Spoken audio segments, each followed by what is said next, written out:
और पत्रकार मित्रों, पिछले कल जब हम कार्यक्रम के लिए कटवाल जी और त्रिलोक जी से समय पूछ रहे थे, कहा कि आप 10 बजे तक पहुंच जाना, उसके बाद तेज गर्मी हो जाती है बिलासपुर में, और तेज गर्मी में लोगों को बैठाना मुश्किल होता है, और इसलिए समय पर आकर के जो है हमको कार्यक्रम करना है। और इसलिए मैं गांव से चल करके रात को सुंदरनगर पहुंचा कि गर्मी से आप लोगों को बचाया जाए, समय पर कार्यक्रम शुरू हो। लेकिन ऊपर वाले ने यह तय किया था कि गर्मी के कारण जो आपको परेशानी है उसका निपटारा पहले ही कर दिया जाए। इसलिए खूब तेज बारिश हुई, और तेज बारिश के बाद अब मौसम जहां ऐसा सुहाना है, जहां ऐसा लग रहा है कि मैं बिलासपुर में नहीं, मैं अपने गांव तांदी में हूं, जहां 7,500 फीट की हाइट, ठंडी ठंडी हवा चल रही है।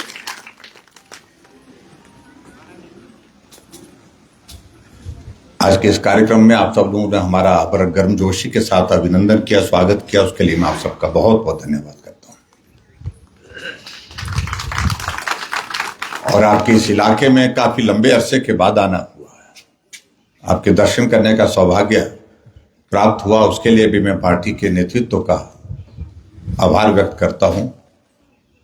नेताओं से तो मिलना होता रहता है, लेकिन साथियों से मिलना, आप लोगों से, सब लोगों से मिलना, कि काफी लंबे अरसे के बाद हो रहा है, और मैं इसको अपना सौभाग्य मानता हूं। मित्रों, पहले हम थोड़ा सा आज के विषय पर थोड़ा सा बातचीत कर लेते हैं, क्योंकि ये डॉक्टर भीमराव अंबेडकर जी के सम्मान में एक अभियान जो है पूरे देश में भारतीय जनता पार्टी ने चलाया है। और आखिर इसकी आवश्यकता क्या पड़ी, इस पर हमारे साथियों ने भी थोड़ा जिक्र कर लिया है। लेकिन थोड़ा और मैं जिक्र करने के लिए आप सबके बीच पे हूं। एक वक्त जब देश हमारा आजाद नहीं था, स्वतंत्र नहीं था, तो देश के सामने सिर्फ एक लक्ष्य था। देश के नागरिक के सामने एक लक्ष्य था कि देश स्वतंत्र हो, भारत स्वतंत्र हो करके खुली हवा में जी सके, और अपने देश के अंदर एक लोकतांत्रिक व्यवस्था के अनुरूप जो है, अपने संविधान के अनुरूप हम काम कर सके, जीवन यापन कर सके। उस सारी चीज के लिए ना किसी जाति का कोई लेना देना न था, ना धर्म का था, न उम्र का था। देश आजाद चाहिए, देश को आजाद करने के लिए हमको अपना योगदान देना चाहिए। उस काम में सब लोग जुटे हुए थे, और आखिरकार एक ऐसा दौर आया जब अंग्रेजों को लगा कि अब इस भारत में बहुत लंबे समय तक अब शासन नहीं किया जा सकता, क्योंकि जमीन से आवाज आ गई है। भारत का हर व्यक्ति स्वतंत्रता चाहता है, और इसलिए ऐसे हालात में यह देश छोड़ करके जाना ही पड़ेगा। आखिरकार भारत 15 अगस्त 1947 को स्वतंत्र हुआ, और 15 अगस्त 1947 को स्वतंत्रता के पश्चात जो इंटरिम गवर्नमेंट जो एक बननी थी, सरकार बननी थी, उस सरकार का गठन हुआ। पंडित नेहरू जी देश के प्रधानमंत्री बने। लेकिन यह भी सच्चाई है कि अंग्रेजों ने इस व्यवस्था को स्थापित करने के लिए एक काम किया कि किस भारत का प्रधानमंत्री ऐसा व्यक्ति बनना चाहिए, इस देश का स्वतः हम छोड़ के जा रहे हैं, वो हमारे कल्चर से मिलता जुलता, हमारे अनुरूप चलने वाला हो, हमारी बात को मानने वाला हो, हमारे कल्चर से, अंग्रेजों के कल्चर से प्रभावित हो। इसलिए जब वहां पर उस वक्त पूरे देश भर में जब जितने राज्य थे जिनको राज्य का दर्जा दिया गया था, वहां के जो अध्यक्ष थे उस वक्त कांग्रेस एक स्वतंत्रता आंदोलन का एक हिस्सा था। कांग्रेस राजनीतिक दल नहीं था पहले। तो 15 राज्य उस वक्त पूरे देश भर में जो थे, उसमें वोट जब डालने की शुरुआत हुई, वोट उसमें किसके पक्ष में, तो सरदार वल्लभ भाई पटेल जी बड़े बहुमत के साथ आगे थे। 14 उनके पक्ष में थे, 1 नेहरू के पक्ष में था। यह इतिहास जानना बहुत आवश्यक है। लेकिन हालात ऐसे पैदा किए कि नेहरू जी ने गांधी जी के पास जाकर के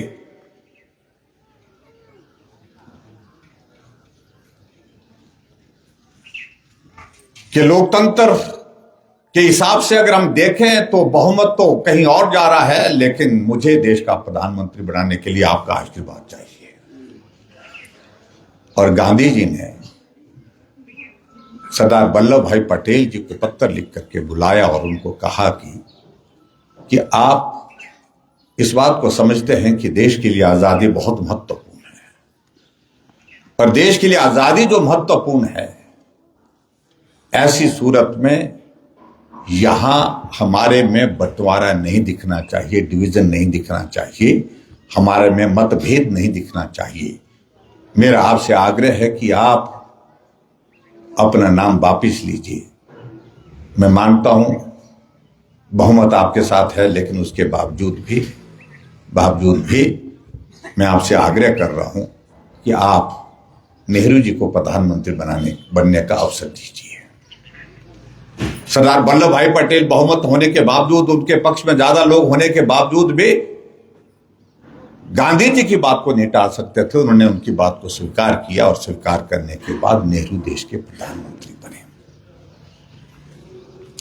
और अंग्रेजों का जो एक लक्ष्य था, उन्होंने भी इस संदेश को पहुंचाने की कोशिश की कि देश के प्रधानमंत्री नेहरू बनना चाहिए, क्योंकि वह कल्चर के हिसाब से हमसे मिलते हैं, ज्यादा मेल खाते हैं। अगर सरदार वल्लभ भाई पटेल देश के प्रधानमंत्री बन गए तो हम अपना हिसाब यहां चला नहीं पाएंगे, हमारे लिए अनुकूलता नहीं होगी। क्योंकि अंग्रेज इस बात को लेकर के चले थे कि आखिरकार हम भारत को छोड़ रहे हैं, लेकिन लंबे समय के लिए छोड़ने की मानसिकता नहीं थी। वो इस बात को मान के चल रहे थे कि आखिरकार भारत के अंदर मतभेद होगा, मतभेद के बाद जातियों की लड़ाई होगी, धर्मों की लड़ाई होगी, और उसके बाद हालात ऐसे बनेंगे कि भारत ही बोलेगा कि आओ अंग्रेजों, आप ही शासन करो, आप ही राज करो। यही उनकी एक मानसिकता थी। ये इतिहास में जाकर के अब जब हम देखते हैं तो इन चीजों को समझने की आवश्यकता है। खैर, देश के प्रधानमंत्री के नाते, पहले प्रधानमंत्री के नाते नेहरू जी बने, लेकिन उनकी सोच एक ही चीज को लेकर रही है कि जो सक्षम लोग हैं, जो सक्षम नेतृत्व है, मजबूत नेतृत्व है, उनको कमजोर करना, उनको सम्मान से वंचित करना, और वही किया आखिरकार। सरदार वल्लभ भाई पटेल जी के साथ भी उनका जो है व्यवहार जो है उसके अनुरूप नहीं रहा। हालांकि सरदार वल्लभ भाई पटेल जी को गृह मंत्री का दायित्व दिया गया और उनके जिम्मे 562 रियासतों को एक करने का जिम्मा सबसे कठिन था। बहुत सारी रियासतें देश में थी जो भारत में मिलना नहीं चाहती थी। हैदराबाद के निजाम जो है वो भारत के साथ मिलना नहीं चाहते थे। आखिरकार वो युद्ध करने के लिए तैयार हो गए, पाकिस्तान के साथ जाने के लिए तैयार हो गए। लेकिन अगर विवश किया उनको भारत के साथ मिलने के लिए, तो सरदार वल्लभ भाई पटेल जी का बहुत बड़ा योगदान है। रातों रात उन्होंने ऐसे हालात पैदा कर दिए कि वहां के निजाम को घुटने टेकने पड़े। और इसलिए सरदार वल्लभ भाई पटेल के प्रति भी उनका सम्मान का भाव, आदर का भाव, उनको आगे बढ़ते हुए देखने का भाव नहीं था। और उसके बाद सबसे बड़े बात जो है, दूसरा जो है, भारत को एक करने का सरदार वल्लभ भाई पटेल जी का जो काम था वो काम उन्होंने किया। और दूसरा उसके बाद जो सबसे महत्वपूर्ण काम था कि भारत अब राष्ट्र बन गया। अब इस राष्ट्र का अपना एक संविधान होना चाहिए, उस संविधान के आधार पर देश चलेगा। यह काम किसको दिया जाए? ये एक बहुत बड़ी चुनौती थी। और उस चुनौती में जब चारों तरफ नजर मारी, नेहरू जी, उनका मन का भाव यही था कि योग्य व्यक्ति तो डॉक्टर भीमराव अंबेडकर हैं, लेकिन मन में उनके लिए भाव नहीं था कि इनको संविधान बनाने का जिम्मा दिया जाए। क्यों? क्योंकि ऐसे कुशाग्र व्यक्ति जिनका जीवन संघर्ष से परिपूर्ण था, जीवन संघर्ष से होकर के आगे बढ़ा था, उनके जिम्मे इस काम को देना नहीं चाह रहे थे। लेकिन जब चारों तरफ माहौल बना, वातावरण इस प्रकार का बना कि संविधान सभा का अध्यक्ष किसी को बनाना है, तो लेडी माउंटबेटन ने भी इस बात के लिए कहा कि इसमें उचित रहेगा, क्योंकि डॉक्टर भीमराव अंबेडकर कैसे योग्य थे जो 32 डिग्रियां उनके पास थी, 9 भाषाओं का उनको ज्ञान था, और जाकर के लॉ जो है वो ब्रिटेन से करके आए थे। इसलिए उनके जिम्मे इस काम को देना चाहिए। आखिरकार जिम्मा संविधान सभा के अध्यक्ष के नाते डॉक्टर भीमराव अंबेडकर जी को दिया गया। मन नहीं था, नेहरू जी का मन नहीं था, लेकिन आखिरकार उस सारी चीज को लेकर के डॉक्टर भीमराव अंबेडकर जी ने काम शुरू किया। बहुत कठिन काम, मुश्किल काम, जटिल काम था। उन्होंने दुनिया भर के बहुत सारे देशों के संविधान का अध्ययन किया और उसके बाद भारत के संविधान का निर्माण शुरू किया। और उस बात को लेकर के बड़ा साफ है, स्पष्ट था कि डॉक्टर भीमराव अंबेडकर एक अनुसूचित जाति से संबंध रखते थे। पिछड़ा हुआ, डाउन ट्रोडन परिवार, गरीब परिवार, अनुसूचित जाति के परिवार से स्कूल में पढ़ते हुए भी कई बार जलील हुए, कॉलेज में पढ़ते हुए भी जलील हुए, क्योंकि उस वक्त जाति आधारित सारी चीजें बहुत ज्यादा मजबूत थी और जिसके कारण एक बार नहीं कई बार उनको पीड़ा का शिकार होना पड़ा। वो पीड़ा उनके दिल में हमेशा थी और इसलिए संविधान बनाते बनाते उनने अपने जीवन में एक लक्ष्य किया कि मैं जीवन में अपना काम करूं, संविधान देश के लिए देना है, लेकिन उसमें ऐसे प्रावधान करके जाऊं ताकि ये संविधान उन गरीब और पिछड़े लोगों के, जो पिछड़े लोग हैं, जो अनुसूचित जाति के लोग हैं, जो आर्थिक रूप से गरीब हैं, सामाजिक रूप से गरीब हैं, उनके लिए मैं ज्यादा से ज्यादा मदद कर सकूं संविधान के माध्यम से। इसलिए संविधान में आरक्षण अनुसूचित जाति के वर्ग के लिए, गरीब लोगों के लिए, पिछड़े लोगों के लिए करना उनने आवश्यक समझा। आज अगर अनुसूचित जाति के वर्ग के लिए उस संविधान के मुताबिक हम आरक्षण का प्रावधान करते हैं, आगे बढ़ने का और समानता का अधिकार देने का काम करते हैं, तो देन अगर किसी की है तो वो डॉक्टर भीमराव अंबेडकर जी की है। आज पूरा देश चल रहा है उस संविधान के अनुसार चल रहा है, और उस संविधान के अनुसार जो देश चल रहा है, यहां जी.आर. कटवाल जी कह रहे थे, उन्होंने अंग्रेजी में बोला कि अगर देश का प्रधानमंत्री कार्यभार संभालने से पहले शपथ लेता है तो भारत के संविधान की लेता है, जिस संविधान को डॉक्टर भीमराव अंबेडकर जी ने बनाया। अगर देश के राष्ट्रपति अपने कार्यभार संभालने के से पहले शपथ लेता है तो भारत के संविधान की शपथ लेता है। अगर प्रदेश का मुख्यमंत्री मंत्री अगर शपथ लेता है, संवैधानिक पद पर जो होता है, चाहे चीफ जस्टिस ऑफ इंडिया होता है, वो भी अगर शपथ लेता है, गवर्नर अगर शपथ लेता है, केंद्र का मंत्री शपथ लेता है, तो भारत का संविधान का शपथ लेता है। मैं भी जब मुख्यमंत्री बना तो पहली लाइन यही बोलती कि मैं जयराम ठाकुर ईश्वर की शपथ लेता हूं कि मैं भारत के संविधान के प्रति सच्ची श्रद्धा और निष्ठा रखूंगा। ये किसकी देन है? ये देन किसकी है? ये देन है देश के संविधान निर्माता भारत रत्न डॉक्टर भीमराव अंबेडकर जी की। पहली पंक्ति में ही डॉक्टर भीमराव अंबेडकर जी का स्मरण होता है। अगर नरेंद्र मोदी जी शपथ लेते हैं, मैं दामोदर दास नरेंद्र मोदी जी जब शपथ लेते हैं तो वो भी यही बोलता है कि भारत के संविधान के प्रति सच्ची श्रद्धा और निष्ठा रखूंगा। यह संविधान के प्रति सम्मान है, यह संविधान के प्रति हमारी श्रद्धा है। लेकिन उसके बाद कांग्रेस के लोग, हमारे विपक्ष के लोग एक ही चीज को लेकर के करते हैं, भारत आजाद हमने किया, देश की आजादी हमने दी, भारत का संविधान हमने बनाया, और भारत के संविधान के साथ साथ भारत का निर्माण हमने किया। सारी चीजों का बोलते हैं, लेकिन सच्चाई आपके सामने है।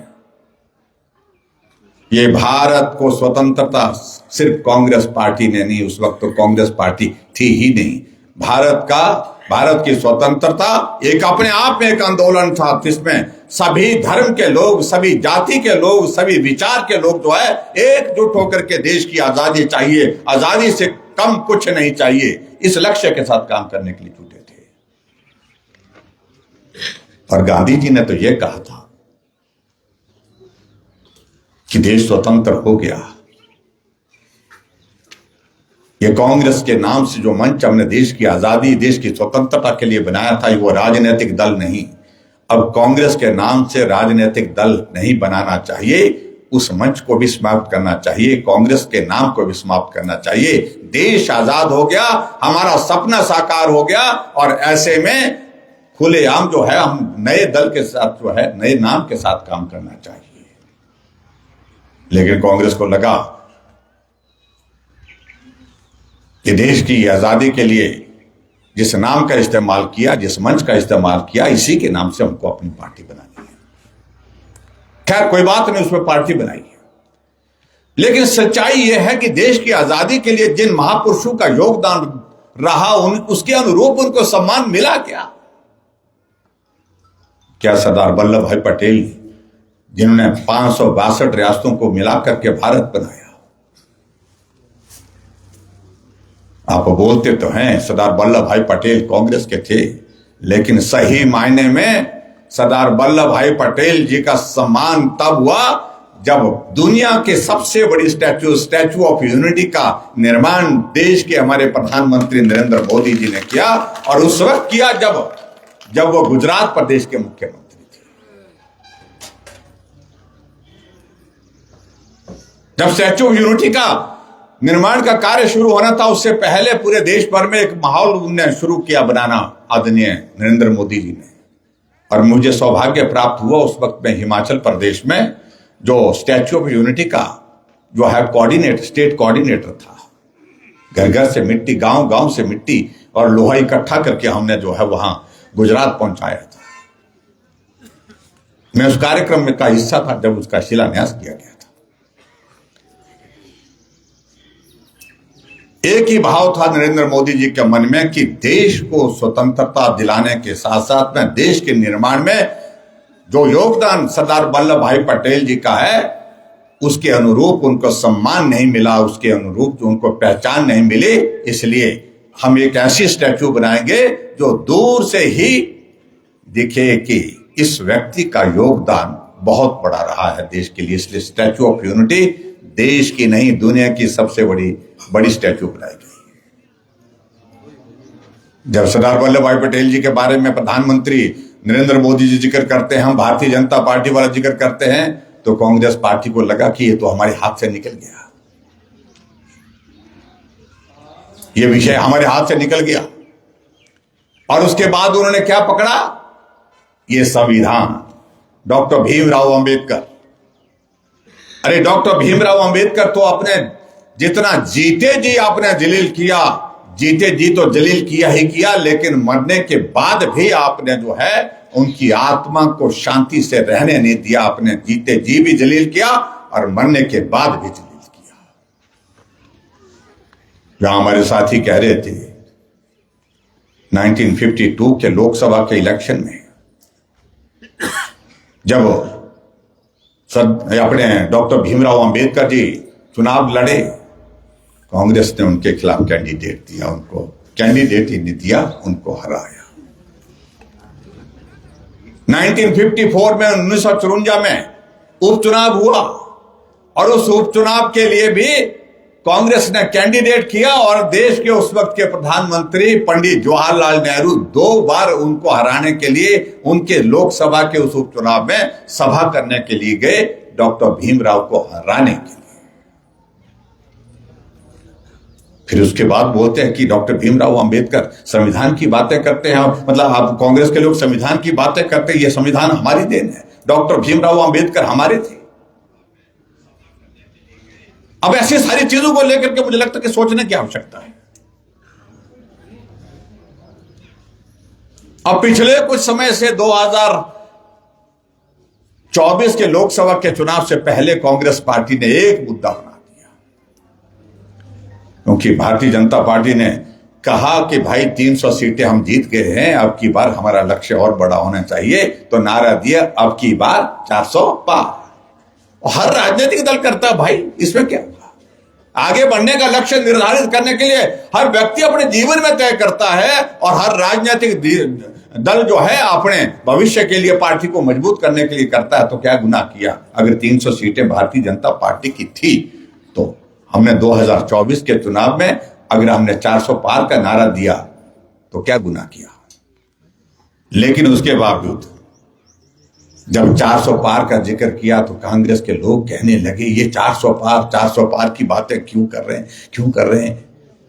तो क्या तरीका निकाला कि एक वर्ग जो हमारा पिछड़ा हुआ है, अनुसूचित जाति का है, समाज में जिस समाज के प्रति जो है, जिस समाज का डॉक्टर भीमराव अंबेडकर के प्रति, संविधान के प्रति सम्मान है, उनके बारे में हमको कुछ नया करना चाहिए। तो कहा कि ये भाजपा वाले 400 पार का नारा इसलिए लगा रहे हैं, ये संविधान को ही खत्म करना चाह रहे हैं, संविधान को बदलना चाह रहे हैं। और इस लक्ष्य के साथ पूरे देश भर में कांग्रेस के लोग बोलते रहे, चुनाव में बोलते रहे, लेकिन उसके बावजूद भी उनको सफलता नहीं मिली है। जब लोकसभा का चुनाव हुआ, लोकसभा के चुनाव में हमारे देश के यशस्वी प्रधानमंत्री नरेंद्र मोदी जी तीसरी बार प्रधानमंत्री बनकर के उनके सामने जो ये कहते हैं कि संविधान खतरे में। और मैं तो लोकसभा में देख रहा था कि जब वहां पर कांग्रेस के सांसद सदस्य के नाते सदस्य उसके लिए शपथ ले रहे थे, उस वक्त भी संविधान की कॉपी हाथ में लेकर के चल रहे थे। क्यों? किस बात को लेकर के? यही एक जो है उनको लग रहा था, डर ये लग रहा है कि गांधी जी को भी जो है ये भारतीय जनता पार्टी वाले, ये नरेंद्र मोदी जी अपने नाम कर गए, गांधी जी के योगदान, गांधी जी के सम्मान को, और उसके साथ साथ में सरदार वल्लभ भाई पटेल जी को भी हमसे छीन लिया। अब अंबेडकर जी बचे हैं तो इनको भी छीन लेंगे। छीनने का विषय नहीं, आपको सच्चाई मालूम होनी चाहिए। यह हकीकत है आज जिसको हमको समझने और समझाने की आवश्यकता महसूस हुई। वो इसलिए आवश्यकता महसूस हुई, क्या ये सत्य नहीं है? जब भारत स्वतंत्र हुआ, डॉक्टर भीमराव अंबेडकर जी ने संविधान बनाने के साथ साथ में उन्होंने इस बात का प्रावधान किया कि जो हमारे अनुसूचित जाति के हैं, पिछड़े लोग हैं, गरीब लोग हैं, आर्थिक रूप से उनको आगे बढ़ाने के लिए आरक्षण का इंतजाम करना चाहिए, आरक्षण की व्यवस्था करनी चाहिए। उस सारी चीज का जो है संविधान में उन्होंने वर्णन किया। उस वर्ग को समाज में बराबरी के इसमें लाने के लिए मेरा जीवन समर्पित रहेगा, ये डॉक्टर भीमराव अंबेडकर ने बड़ा स्पष्ट कहा।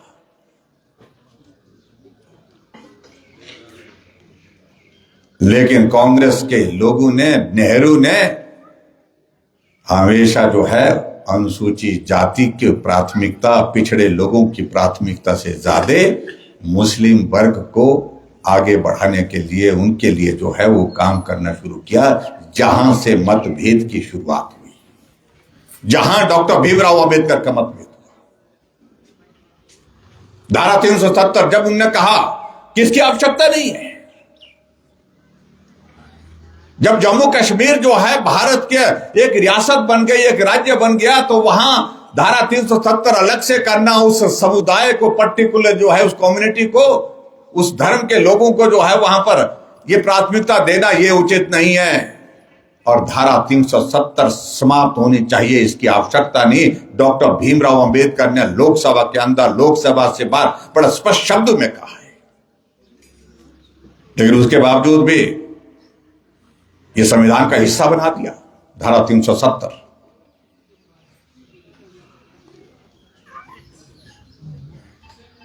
और उसके साथ साथ में और भी बहुत सारी चीजों का जिक्र करते हैं। हिंदू कोड बिल का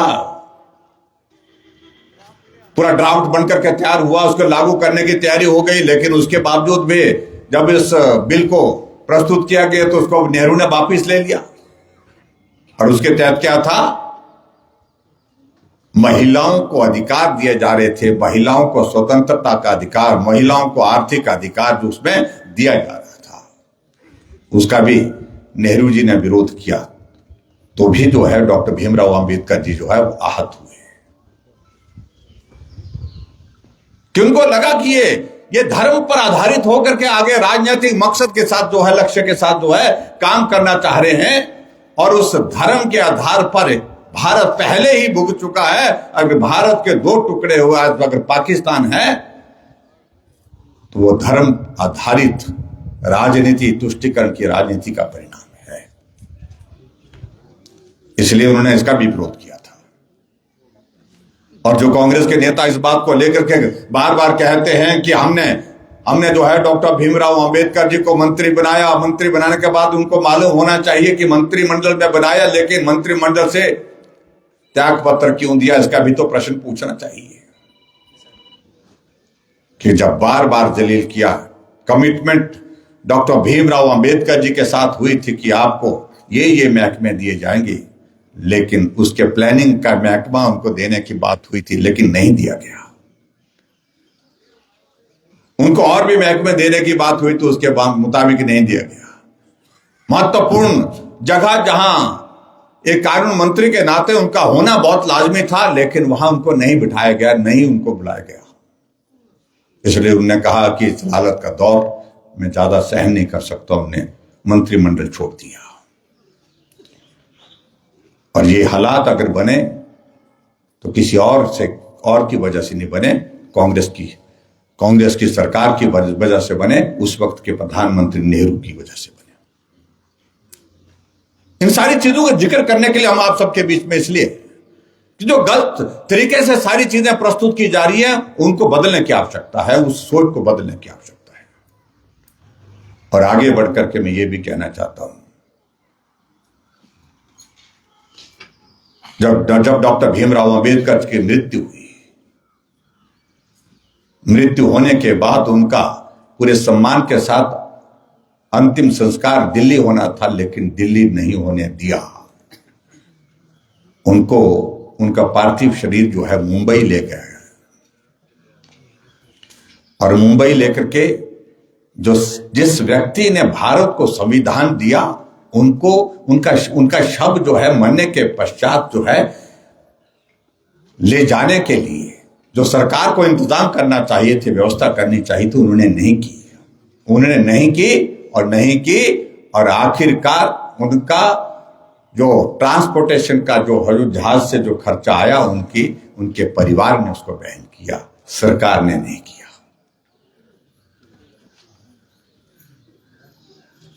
और जहां उनकी मृत्यु हुई दिल्ली में, उसको जो है वहां पर उस स्थान को डॉक्टर भीमराव अंबेडकर की याद में जो है स्मारक बनाना चाहिए था, लेकिन वो भी बनाया नहीं। कांग्रेस ने कहा इसको बनाने की आवश्यकता नहीं है। अगर डॉक्टर भीमराव अंबेडकर जी की जहां मृत्यु हुई, उसको अगर वहां पर स्मारक बनाने का काम किया, तो हमारे देश के पूर्व में प्रधानमंत्री रहे अटल बिहारी वाजपेयी जी ने शुरुआत की। उन्होंने उस घर को एक्वायर किया दिल्ली में जहां उनकी मृत्यु हुई थी, 5 करोड़ देकर के स्मारक का काम शुरू किया। और जब नरेंद्र मोदी जी देश के प्रधानमंत्री बने, तो हमारे जो है थावरचंद गहलोत जी जो मंत्री होते थे, आजकल कर्नाटक के गवर्नर हैं, वो एक प्रस्ताव के साथ प्रधानमंत्री नरेंद्र मोदी जी के सामने गए कि डॉक्टर भीमराव अंबेडकर जी का जो स्मारक दिल्ली में बना है, उसमें उसको हम थोड़ा बड़ा करना चाहते हैं, उसको भव्य करना चाहते हैं, तो हम आपसे 10 करोड़ रुपए मांगते हैं। और मोदी जी ने कहा कि 10 करोड़ नहीं, मैं 100 करोड़ देता हूं, भव्य स्मारक बनना चाहिए। और भव्य स्मारक बना करके 10 वर्ष तक कांग्रेस की सरकार इस देश में रही, लेकिन उस स्मारक की तरफ कभी तक ध्यान नहीं गया उनका।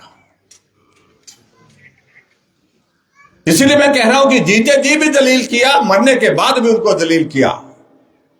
यह हकीकत है, यह सच्चाई है। जो डॉक्टर भीमराव अंबेडकर के खिलाफ जो चुनाव लड़े, उनको पद्मश्री का अवार्ड दे दिया,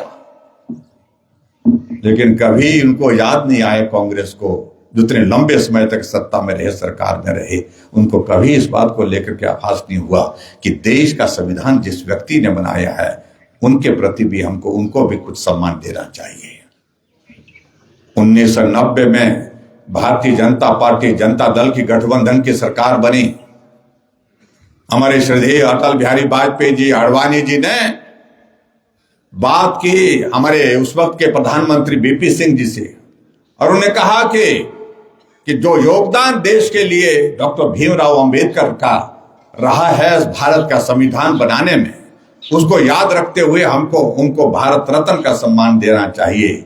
मित्रों, कांग्रेस की सरकार लंबे समय तक सत्ता में रही, उन्होंने ख्याल नहीं किया, आवश्यकता महसूस नहीं की। कुछ किसी ने जिक्र किया होगा तो उसको बिल्कुल चुप रहने के लिए कहा।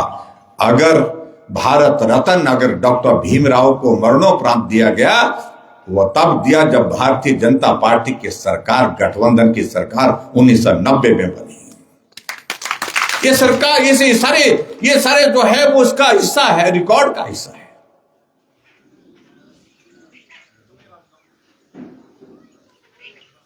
और उसके बाद हमारे गवर्नमेंट में और भी फैसले लिए और भी फैसले दिए, जिसमें विशेष तौर से जो डॉक्टर भीमराव अंबेडकर जी के जीवन से मरण तक जो है वो सारी चीजों को लेकर के जिक्र किया हमारे प्रधानमंत्री नरेंद्र मोदी जी ने। और खास तौर से जहां जन्म हुआ और जन्म होने के साथ साथ में जहां जब तक मृत्यु हुई, 5 जगह जो ऐतिहासिक जहां उन्हें शिक्षा ग्रहण की, जहां शिक्षा ग्रहण करने के बाद जो है फिर उसके बाद उनकी मृत्यु तक का जो है 5 स्थानों को जो है वो पंचतीर्थ करके जो है वो भारतीय जनता पार्टी एनडीए की गवर्नमेंट ने उनको सम्मान दिया। इसलिए बहुत सारी चीजों का हम जिक्र कर सकते हैं, लेकिन कांग्रेस के लोग बोलते हैं कि बस ये हमने किया। और इसलिए भारतीय जनता पार्टी ने पूरे देश में महसूस किया कि आपने तो संविधान में हमेशा ऐसे काम किए जो संशोधन आज तक किए, और उसमें संशोधन में सबसे ज्यादा जो है जो संशोधन किए, 106 संशोधन अभी तक हुए हैं भारत के संविधान में, उनमें से 75 संशोधन कांग्रेस ने किए। और वो संशोधन में से अधिकांश संशोधन वो संशोधन है कि सत्ता पर किस प्रकार से बने रहे, सत्ता में अपने आप जो है किस प्रकार से अपनी पार्टी को बचा रखे, अपनी कुर्सी को बचा के रखे, उसके लिए किए, समाज के लिए नहीं, देश के लिए नहीं, सिर्फ सत्ता के लिए किए। अरे धारा 356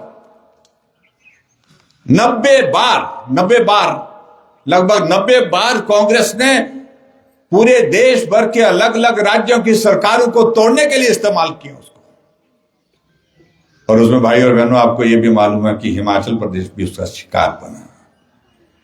जब भगवान रामचंद्र जी के जन्म स्थान पर भव्य मंदिर के निर्माण के लिए आंदोलन चला, बाबरी मस्जिद ढह गई, हमारी सरकार हिमाचल प्रदेश में भारतीय जनता पार्टी की सरकार थी, राजस्थान में भारतीय जनता पार्टी की सरकार थी, उत्तर प्रदेश में भारतीय जनता पार्टी की सरकार थी, मध्य प्रदेश में भारतीय जनता पार्टी की सरकार थी। एक भी घटना हिमाचल प्रदेश में नहीं हुई, दूसरे राज्यों में नहीं हुई। सिर्फ बाबरी मस्जिद टूटी, बहाना मिला कांग्रेस के लोगों को और धारा 356 का इस्तेमाल किया और हमारी 4 सरकारें गिरा दी। ऐसा एक उदाहरण नहीं, 90 बार इस प्रकार से सरकारें गिराई। ये सरकार हमारे अनुकूल नहीं है, ये हमारे हिसाब से नहीं है, हमारी पार्टी की सरकार नहीं है, चलो 356 लगाओ और सरकार गिराओ। और ये देखिए आप, भारतीय जनता पार्टी की सरकार, गठबंधन की सरकार अटल जी के नेतृत्व में भी बनी और आदरणीय प्रधानमंत्री वर्तमान में नरेंद्र मोदी जी के नेतृत्व में 11 वर्ष का कार्यकाल होने जा रहा है। यह हमारा सौभाग्य है कि आजाद भारत में 60 वर्षों के बाद कोई एक व्यक्ति लगातार तीसरी बार प्रधानमंत्री बने, तो वो नरेंद्र मोदी। कहीं धारा 356 का इस्तेमाल सुना आपने? नहीं किया। हां, धारा 356 का इस्तेमाल अभी एक जगह किया, और किसके खिलाफ किया? अपनी ही सरकार, मणिपुर की सरकार, जहां आतंकवाद, कम्युनिटी कॉन्फ्लिक्ट और ये सारी चीजें चल रही थी, सरकार भाजपा की थी। और वहां पर अभी फिलहाल जो है वो केंद्र का शासन चला। 356 का इस्तेमाल अपनी सरकार, दूसरे की सरकार गिराने के लिए नहीं किया। ये है आपको तो। और कांग्रेस 356 को इस्तेमाल करती है दूसरे की सरकार गिराने के लिए। ये भी मैं आप सबके बीच में कहना चाहता हूं। और दूसरी बात मैं आपको बताऊं कि जो भारत का संविधान है, उसके प्रति कांग्रेस की श्रद्धा, कांग्रेस का आदर कितना करता। 1975 में इमरजेंसी लागू की। इमरजेंसी लागू करने की आवश्यकता क्यों पड़ी? क्योंकि इंदिरा गांधी के खिलाफ इलाहाबाद का हाईकोर्ट का फैसला आ गया, उनकी जो है वो चुनाव रद्द कर दिया गया। और चुनाव रद्द करने की वजह से इंदिरा को लगा कि मैं अपने पद पर नहीं बनी रह पाऊंगी, इसलिए जो है इमरजेंसी लगा दी। अपने पद को हासिल करने के, पद को बनाए रखने के लिए इमरजेंसी लागू करना, ये सब कांग्रेस के लोगों ने किया, कांग्रेस के नेताओं ने किया है। और इसलिए भारतीय जनता पार्टी ने ये तय किया कि जो जिस प्रकार से कांग्रेस ने डॉक्टर भीमराव अंबेडकर जी का जीते जी भी अपमान किया है, और जीते जी अपमान करने के साथ मरने के बाद भी अपमान किया है, ऐसी सूरत में ये सारी बातें लोगों तक पहुंचाने के लिए एक हम कार्यक्रम बनाएंगे, और उसमें उस कार्यक्रम के अंतर्गत हम लोगों के बीच में जाकर के अपनी बात कहने के लिए जाएंगे। सत्य जो है वो लोगों तक पहुंचाने का काम करेंगे। इसलिए आज आपके बीच में यहां पर आए। इसलिए मैं आप सबके बीच में यही निवेदन करना चाहता हूं, कांग्रेस को एक्सपोज करना चाहिए, उनका जो है नकाब उतारना चाहिए कि देश की हकीकत, देश के संविधान निर्माता के बारे में हकीकत यह है जो तुमने इस प्रकार से किया है।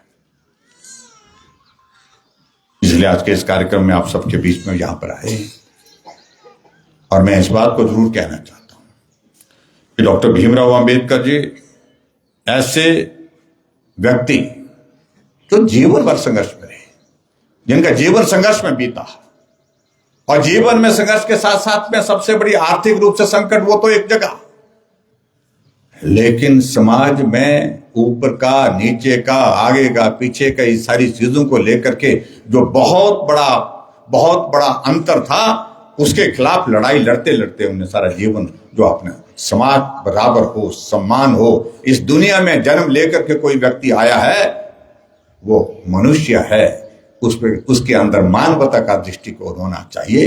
ये डॉक्टर भीमराव अंबेडकर जी ने हमको समझाया है, सिखाया है। किस जाति में जन्म लेना ये आदमी के हाथ में नहीं, अमीर घर में, गरीब घर में जन्म लेना ये भी आदमी के हाथ में नहीं। जब ये सारी चीजें आदमी के हाथ में नहीं, जब हम धरती पर जो है मनुष्य बन करके आए हैं, तो हमारा दृष्टिकोण मनुष्य की तरह होना चाहिए, हमारा दृष्टिकोण मानवीय होना चाहिए। यही मुझे लगता है कि बहुत बड़ा संदेश होता है। बाकी तो भाई और बहनों में आप सबके बीच में यहाँ बिलासपुर में आकर के जो बातें यहाँ हमारे साथी कह रहे थे, 2.5 साल सुख की सरकार के व्यवस्था परिवर्तन के पूरे होने जा रहे हैं। अब लोग भी महसूस कर रहे थे। मैं अभी चंबा के दौरे पर गया था। अपने देश के इतिहास में मुझे लगता है कि हिमाचल की सरकार एक ऐसा उदाहरण है, व्यवस्था परिवर्तन और सुख की सरकार, जिसका उदाहरण पूरे देश भर में आजकल दिए जा रहे हैं। ऐसी सरकार जो पहली बार हमने ऐसी देखी कि भी सरकार काम करने के लिए चुनी जाती है। यहां पहली बार देश देख रहा है कि ऐसी भी सरकार होती है जो काम करने के लिए नहीं, काम रोकने के लिए।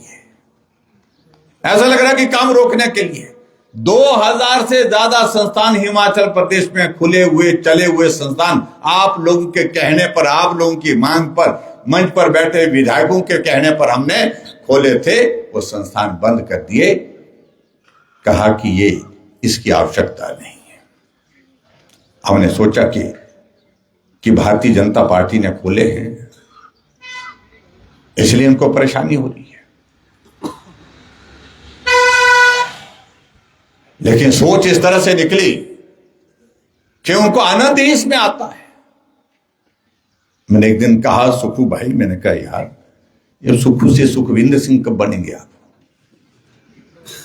बोलने लगे क्यों, क्या हुआ? मैं कहा दिल बड़ा करना चाहिए। सरकार काम करने के लिए होती है, काम रोकने के लिए नहीं होती है। आप ये अभियान चलाया, ये भी बंद, जो भी मालूम पड़ा। आपके यहां पर पता नहीं आए कि नहीं आए, आएंगे तो मालूम करेंगे कौन से संस्थान खुले थे। आगे जो अगर बचे होंगे तो उसके बारे में जब जानकारी मिलती है तो बंद करने का है। 2.5 साल एक ही काम, स्कूल बंद, कॉलेज बंद, सारी चीजें जो है वो जो भी ब्लॉक खोला कहीं वो बंद, तहसील खोली है वो बंद, हॉस्पिटल खोला वो बंद। और भारतीय जनता पार्टी की सरकार की जो योजना है एक एक करके बंद कर दी। हमने कहा अगर हमारी योजनाएं आपको अच्छी नहीं लगती, अपनी योजना चलाओ। ये पहली सरकार है पूरे देश भर में, लगता है 2.5 साल का कार्यकाल पूरा हो गया, लेकिन सुक्खू जी की सरकार की एक भी योजना अभी तक जमीन पर उतरी नहीं है, जिस योजना को कह सकते हैं कि भाई इस योजना में काम हुआ। हर चीज को बंद करने के लिए। अरे झूठ बोल करके सत्ता में आए थे, आपने गारंटियां दी थी, 10 गारंटियां दी थी, और मैंने उस वक्त भी कहा था ये गारंटियां नहीं आएंगी काम। और हमने कहा था कि 10 जन्म लग जाएंगे, ये गारंटियां पूरी नहीं होंगी। कहा कि पहली कैबिनेट की पहली बैठक में 1500 रुपए देंगे। यहां मैं देख रहा हूं कि माताएं बहनें बड़ी संख्या में आई है। कोई मिले यहां पर क्या? नहीं मिले। लेकिन सुक्खू जी बोलते हैं कि मिल गए। अब आपकी बात पर यकीन करें या उनकी बात पर यकीन करें? बच्चा हिमाचल प्रदेश में कहता है कि आज तक हमने मुख्यमंत्री देखे, मुख्यमंत्री जो बोलते थे वो हुआ करता था, लेकिन पहली बार ऐसे मुख्यमंत्री बोले देखे जो सत्य नहीं बोलते हैं, झूठ बोलते हैं, विधानसभा के अंदर झूठ बोलते हैं, विधानसभा के बाहर झूठ बोलते हैं। ऐसे अभी विधानसभा का बजट सत्र था, बजट सत्र में कहने लगे कि हमने भाषण में दिया उन्हें कि हमने कितनी गारंटियां? 6 गारंटियां हमने हिमाचल प्रदेश में जो 6 गारंटियां दी थी पूरी हो गई है। आप बोले मुझे क्या महिलाओं को 1500 रुपए देने की जो पहली कैबिनेट की पहली बैठक में फैसला लेने की बात कही थी, क्या वो गारंटी पूरी हो गई? जोर से बोलो ना। क्या हिमाचल प्रदेश में 300 यूनिट बिजली फ्री देने की बात कही थी, क्या वो पूरी हो गई? क्या हिमाचल प्रदेश में कहा था कि 5 लाख नौकरियां देंगे, कैबिनेट की पहली बैठक में 1 लाख नौकरियां निकाल दी जाएंगी, क्या वो नौकरियां मिली?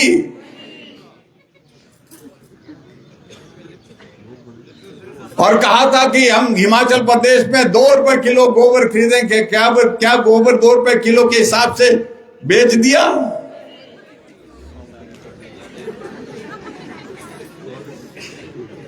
क्या आप सबको यहां पर गाय का दूध 80 रुपए और भैंस का दूध 100 रुपए के हिसाब से मिल गया?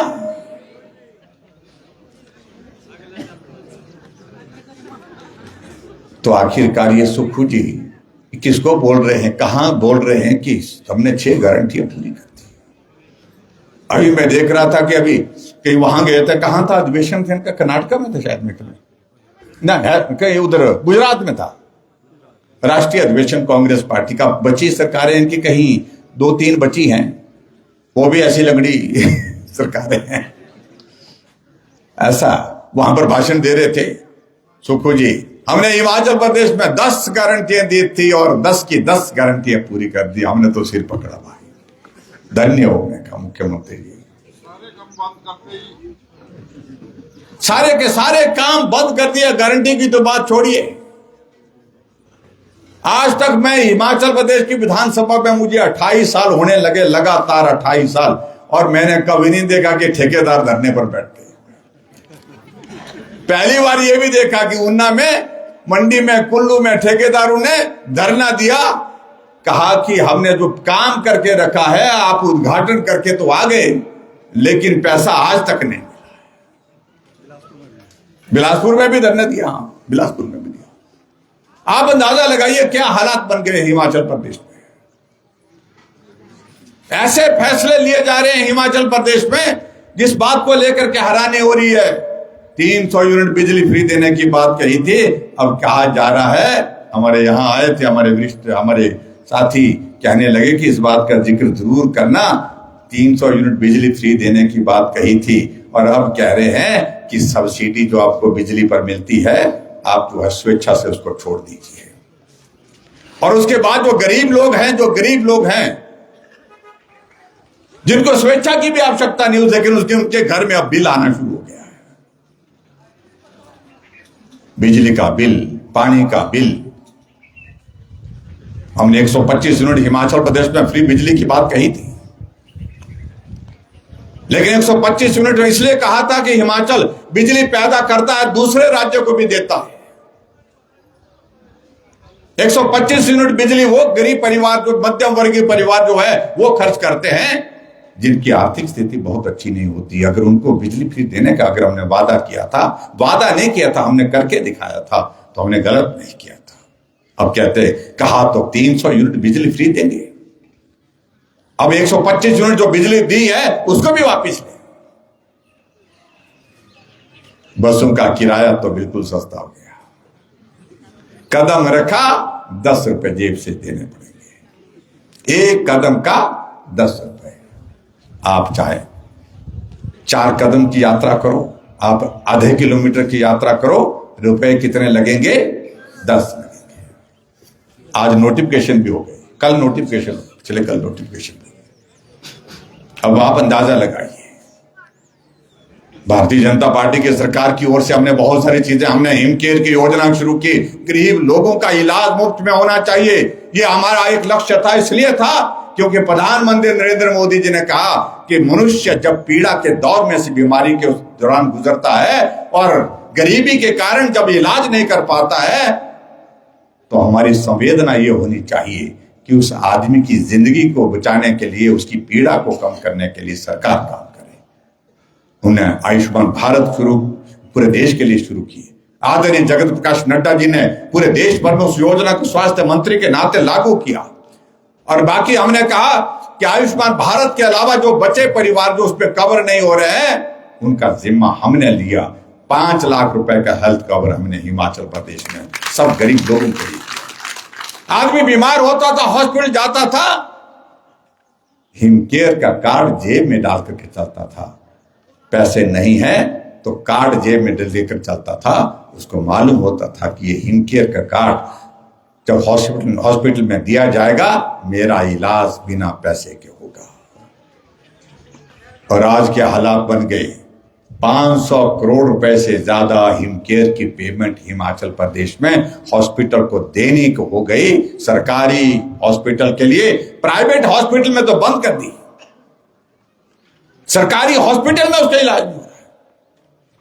मैं पिछले हफ्ते अभी चंबा गया था, गाड़ी में जा रहा था, अखबार की खबर पड़ी कि एक महिला का इलाज वहां पर हॉस्पिटल में होना था, ऑपरेशन होना था, कोई बीमारी गॉल ब्लैडर का उसका कोई इन्फेक्शन था, बहुत पीड़ा में थी लगभग 1 साल से। कई बार आई, इलाज के पैसे ना होने के कारण वो वापस जाती रही, लेकिन पीड़ा जब असहनीय हो गई तो उसने कहा कि अब तो मरना है। परिवार के लोगों के साथ वो हॉस्पिटल पहुंची, इलाज के लिए एडमिट हुई, इलाज के लिए ऑपरेशन थिएटर ले गई और डॉक्टर ने जो लिस्ट दी सामान की, उसका बेटा हॉस्पिटल की उस दुकान में गया और दुकान में जाकर के जब उसने कहा कि कितना पैसा लगा, केमिस्ट ने कहा कि 14,500 लगेगा। उसके पास पैसा नहीं था इतना, और उसने मां के जेवर ला करके कहा कि भाई साहब आप ये रख लीजिए। मां को तो हॉस्पिटल के अंदर ले जाकर के थिएटर में लेकर के ऑपरेशन के लिए गए हैं, इसलिए आप जो है ये जेवर रख लीजिए, गिरवी रख लीजिए। लेकिन मैं दुकानदार का धन्यवाद करता हूं, उसने कहा जेवर मत रखिए, मैं आपको उधार दे देता हूं, जितने पैसे आपके पास हैं वो उतने दे दीजिए, बाकी का इंतजाम करिए, लेकिन इलाज कराइए। हम सुनते थे कि जगह जमीन बेच करके आदमी इलाज कर रहा है, लेकिन अब आज के इस दौर में हम अपनी आंखों के सामने, मैं उस महिला से मिलने के लिए गया, हॉस्पिटल में गए, मैं चंबा में, हम मिल करके आए, उसके बेटे को मिल करके हम उसको जो मदद की जा सकती थी उस वक्त हमने मदद भी करी है। लेकिन ये हिमाचल प्रदेश की स्थिति ऐसी है कि ऐसे हालात में जिस योजना के माध्यम से गरीब लोगों का इलाज होता था उसको भी आपने बंद कर दिया। 35,000 ऐसे हमारे लोग पूरे हिमाचल प्रदेश में ऐसे थे जो जिंदा है, बिस्तर पर पड़े हैं, अपना इलाज भी जो है वो अपना पानी का गिलास भी खुद नहीं पी सकते हैं, ऐसी लाइलाज बीमारी हो गई है। उनको हम सारा योजना के अंतर्गत 3,000 रुपए देते थे, वो भी बंद कर दिया। मानवीय दृष्टिकोण ही समाप्त हो गया और प्रदेश में लूट मची है, भ्रष्टाचार की सारी सीमाएं टूट गई। नेशनल हेराल्ड का केस आप लोगों ने देखा, ईडी उस सारे मामले में कार्रवाई करके सोनिया गांधी और राहुल गांधी के खिलाफ मामला दर्ज हुआ पड़ा है, जमानत पर है। लगभग 2.5 करोड़ के लगभग पैसा उसको दे दिया जिसकी एक कॉपी नहीं आती है, दान दे दिया। और पिछले कल मैं देख रहा था एक आदमी रखा हुआ है जिसको 3 लाख रुपए जयराम को गाली देने के लिए रखा गया है, media advisor with cabinet rank. आज तक के हिमाचल के इतिहास में, क्या पूरे देश पर में कोई भी आदमी ऐसा नहीं होता है जो पैसे दे करके सरकार के जो विपक्ष के नेताओं के खिलाफ गाली देने के लिए बिठाया जाता है। हाँ, मंत्री बोलता है, विधायक बोलता है, पार्टी का पदाधिकारी बोलता है, लेकिन कैबिनेट दर्जे के साथ मीडिया एडवाइजर रखा हुआ, और मीडिया एडवाइजर मीडिया को गाइड करने के लिए होता है, कोऑर्डिनेट करने के लिए होता है, वो प्रेस कॉन्फ्रेंस करता है। धन्यवाद। 3 लाख रुपए तनख्वाह मिलती है उसको, वो भी सच्चा भाई, ठेकेदार में पूरा पार्टनरशिप है, मुख्यमंत्री का मित्र आदमी है, नजदीक है। मैं उन सारी चीजों का जिक्र नहीं करना चाहता हूं, करेंगे तो बहुत दूर तक बातें जाएंगी। क्या लूट मची हुई वहां पर, जितने भी अधिकारी चारों तरफ है सबके ऊपर उंगली लगी। मुख्यमंत्री के कार्यालय में मुख्यमंत्री के एडवाइजर, मुख्यमंत्री के सलाहकार और मुख्यमंत्री के नजदीक जो लोग हैं, नेता, मिल करके कर रहे हैं। ये हालात हिमाचल प्रदेश में कभी नहीं देखे। मैं सोच रहा था कि हिमाचल में ऐसी सरकार है कि कम से कम सुखू जी के नेतृत्व में कम से कम ये आरोप नहीं लगेंगे, लेकिन आज मुझे इस बात को लेकर के खेद है कि हमारी सोच गलत निकली। गंभीर आरोप, कानून व्यवस्था की धज्जियां उड़ गई आपके बिलासपुर में, जहां पर दिन दिहाड़े गोली चलती है। होली के दिन पूरा विधायक के घर में गोली चलती है, पूरा विधायक घायल होते हैं, पीएसओ घायल होता है। है कोई कानून व्यवस्था नाम की चीज। लेकिन ये घटना होती है तो किस वजह से होती है, कौन उसके लिए दोषी है, क्यों उनके परिवार के लोग जो है परिवार के लोगों के ऊपर आरोप लग रहे हैं। ये गैंगवार हमने पहली बार सुना, बिलासपुर ने पहली बार देखा। पहली बार हमने सुना कि पूरे हिमाचल प्रदेश में आज तक देवभूमि में ऐसी घटना नहीं घटित हुई थी कि गोली मारने के लिए किराए पर लोग लिए गए और उनको काम दिया गया कि इसकी दुनिया खत्म करनी है। ये गैंग वार नहीं है तो क्या है, लेकिन सरकार उनके खिलाफ कुछ कार्रवाई नहीं करने की स्थिति में हो पा रही है। इसलिए नहीं हो पा रही है क्योंकि वो उनके अपने हैं। आज जाकर के चिट्टा जो कहीं सुनते थे, बाहर दूसरे राज्यों में सुनते थे, बॉर्डर एरिया हमारे हिमाचल का उसमें सुनते थे, आज जाकर के सुदूर हमारे इलाके पहाड़ में जहां आदमी मुश्किल से पहुंचता वहां पहुंच गया। क्या कर रही है सरकार? सरकार समोसे की जांच कर रही है। समोसा मांगा था, उस पहुंचा नहीं समोसा, कहां चला गया, जांच होनी चाहिए। इसमें एफआईआर दर्ज हुई पड़ी है। हमारी सरकार के कार्यक्रम तो चाहिए नहीं उनको। जनमंच हमने चलाया था, जहां आप लोग आते थे, आपकी बात सुनी जाती थी, मंत्री वहां होता था, अधिकारी होता था और मंच पर वहीं पर फैसला होता था। नकल ततीमा वहां पर बनता था, मेडिकल सर्टिफिकेट वहां पर हाथ में दे दिया जाता था, राशन कार्ड हाथ में दे दिया जाता था, बिजली का कनेक्शन वहां पर मौके में जनमंच में दे दिया जाता था, पानी का कनेक्शन वहां पर मिलता था। और कांग्रेस के लोगों ने प्रचार किया, जनमंच में जो है जयराम जो है धाम लगाते हैं। अरे हम तो उन गरीब लोगों के लिए दाल चावल या दाल रोटी का इंतजाम करते थे। आपने जनमंच को बंद करके सरकार जनता के द्वार, गांव के द्वार, क्या योजना बनाई है उन्होंने? हाँ, ऐसे ही बनाई कोई योजना, और उसके तहत सुक्खू जी उड़ान भरे और जाकर के कहां पहुंचे? चौपाल के कुपवी में। और जब शाम को वहां पर भोजन परोसा गया तो जंगली मुर्गा आया। अरे हम तो दाल रोटी देते थे, आपके लिए तो जंगली मुर्गा आया। और जंगली मुर्गा वहां पर परोसा गया। मुख्यमंत्री जी का वीडियो रिकॉर्ड हुआ, वो बोल रहा धनीराम जी को खिलाओ, इनको खिलाओ, इनको खिलाओ, उनको खिलाओ। और बाद में मालूम पड़ा कि जंगली मुर्गा मारना कानूनी अपराध है, 3 साल की सजा का प्रावधान है उसमें। फिर अखबार में खबर छपी, कुकड़ू गू हो गई। और उसके बाद कार्यवाही ना मारने वाले पर, ना बनाने वाले पर, ना खाने वाले पर हुई, लेकिन मामला दर्ज किसके खिलाफ हुआ? जो मीडिया के लोगों ने खबर बनाई और हमारे लोगों ने, बीजेपी के लोगों ने उसमें सोशल मीडिया में डाला, उनके खिलाफ एफआईआर दर्ज हुई है और जांच हो रही है। अरे सरकार किस काम के लिए चुनी गई है? क्या काम कर रहे हो? टैक्स के लिए तो ऐसे हालात पैदा कर दिए कि टैक्स के बिना कोई चीज जो है छोड़ी नहीं। पानी पर टैक्स, बिजली पर टैक्स, डीजल पर टैक्स, पेट्रोल पर टैक्स, सीमेंट जो है 150 रुपए एक बोरी पर बढ़ गया। और बसों का किराया तो दुगना हो गया। हमने तो महिलाओं के लिए आधा किराया माफ किया था। हमने कहा आबादी का आधा हिस्सा है और इसलिए किराया भी आधा लेंगे। तो अब आप पता नहीं अब कब तक बचेंगी, मुझे मालूम नहीं, लेकिन कर दिया, शुरुआत कर दी।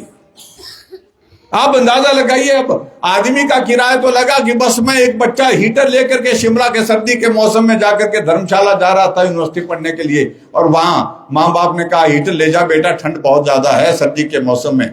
वो हीटर ले गया तो कंडक्टर ने पूछा भाई ये क्या है? वो तुमने कहा हीटर है जी, मेरी मम्मी ने दिया है, कहा कि सर्दी के मौसम में काम आएगा। कि बोलते हैं आधा किराया दो उसका, जितना तुम्हारा लगा है इसका आधा किराया उसका दो। एक आदमी बेचारा मंडी से आउट जो है 40 किलोमीटर की दूरी पर 2.5 लीटर का कुकर ले गया, 36 रुपए का उसका टिकट काट दिया गया। 2.5 लीटर का कुकर, खाली कुकर, उसमें मुर्गा भी नहीं था, दाल कुछ नहीं था।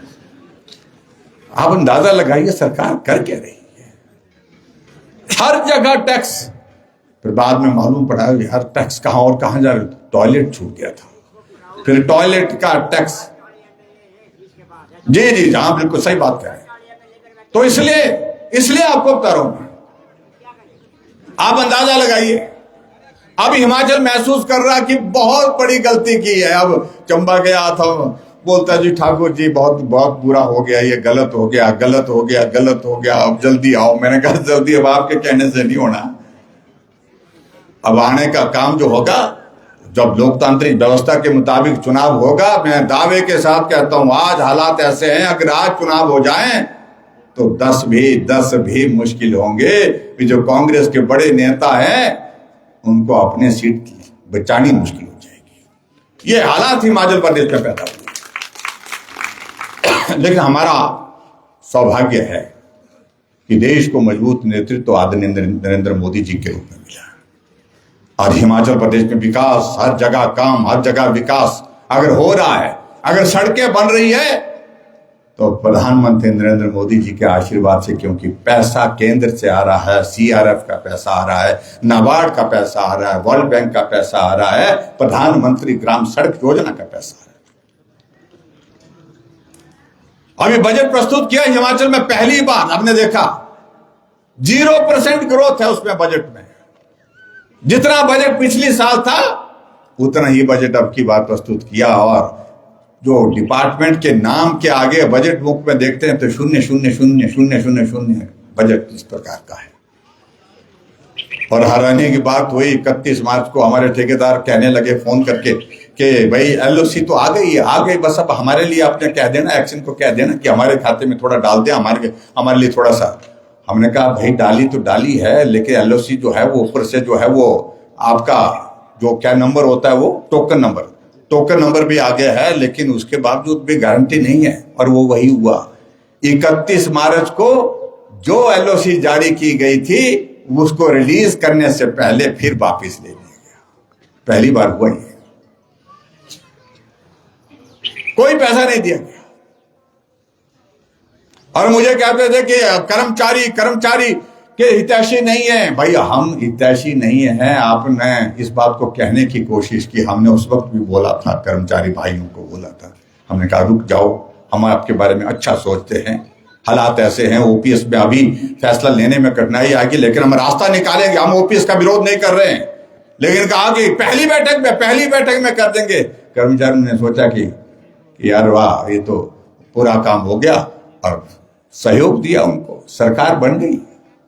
आज वो कर्मचारी मैं पूछता हूं कि सचिवालय के बाहर धरने पर क्यों बैठे हैं, चौड़ा मैदान में धरने पर क्यों बैठे हैं, आपके एचआरटीसी में वहां पर धरने पर बैठे हैं, इलेक्ट्रिसिटी बोर्ड में धरने पर बैठे हुए हैं।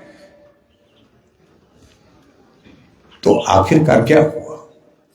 हमारे समय में कोविड रहा 2 साल, लेकिन समय पर सैलरी मिलती थी, समय पर पेंशन मिलती है। और आज हालात ऐसे बन गए हैं हिमाचल प्रदेश में, ना सैलरी की गारंटी है ना पेंशन की गारंटी है। ये बहुत चीजों को लेकर के बहुत लंबी बातें हो जाएंगी, मुझे लगता है आप लोगों को भी जाना है।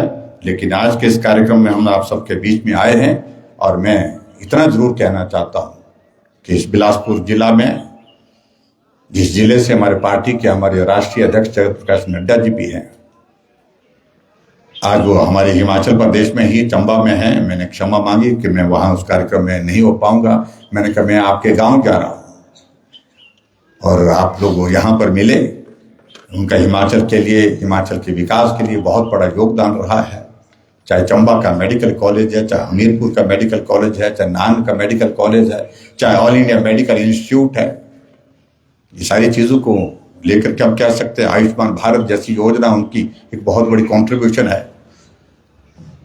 मैं आप सबसे यही कहना चाहता हूं कि वक्त बहुत तेजी से निकल गया और अब सरकार जो है वो 2.5 साल का कार्यकाल पूरा कर चुकी है। आधी उम्र निकलने के बाद अब बुढ़ापा ही बोलते हैं उसको। जब आदमी 50 साल पूरा कर लेता है तो समझ लीजिए वो बुढ़ापे में प्रवेश कर गया। तो ये हालत कांग्रेस की सरकार की भी है, अब वो बुढ़ापे की तरफ है। और आप सबसे मेरा इतना निवेदन है कि अब भविष्य उसका बहुत ज़्यादा नहीं है, लेकिन आने वाले समय में आप सबसे मेरा यही निवेदन है कि ये बिलासपुर आधा अधूरा नहीं चाहिए, पूरा का पूरा चाहिए, सारा का सारा चाहिए। मैं आप सबको धन्यवाद करता हूं। 4 में से 3 सीटें भाजपा की हैं और बिलासपुर और मंडी भवन ने मुकाबला किया है। अच्छा मुकाबला, ये नहीं मुकाबला नहीं कह सकता, मैं क्या कह सकता हूं, मंडी में भी हमारे 10 में से 9 सीटें हमने जीती है और बिलासपुर में 4 में से 3 सीटें जीती है। काश यही काम हमीरपुर में भी हुआ होता, ऊना में भी हुआ होता और कांगड़ा में भी हुआ होता तो हमारा काम पूरा हो गया था। थोड़ी सी कसर रह गई, लेकिन हम आगे इस बात को लेकर के मान के चलते हैं कि अगली बार बिलासपुर 4/3 मतलब 3/4 नहीं 4/4 होंगी, ऐसा मुझे पूरा भरोसा है, पूरा विश्वास है। आप सबका आशीर्वाद चाहिए। आगे निश्चित रूप से सरकार भाजपा की होगी। आदरणीय प्रधानमंत्री नरेंद्र मोदी जी के नेतृत्व में जहां देश आगे बढ़ रहा है, हिमाचल भी आगे बढ़ेगा, ऐसा मुझे पूरा भरोसा है। और आज के इस कार्यक्रम में विशेष तौर से आप सब लोग बड़ी संख्या में यहाँ पर पहुंचे, आप सबका मैं हृदय से बहुत बहुत धन्यवाद करता हूं। आगे भी मुलाकात का ये दौर जारी रहेगा। बहुत जल्दी आऊंगा, मिलूंगा, बात करूंगा। आप सबका बहुत बहुत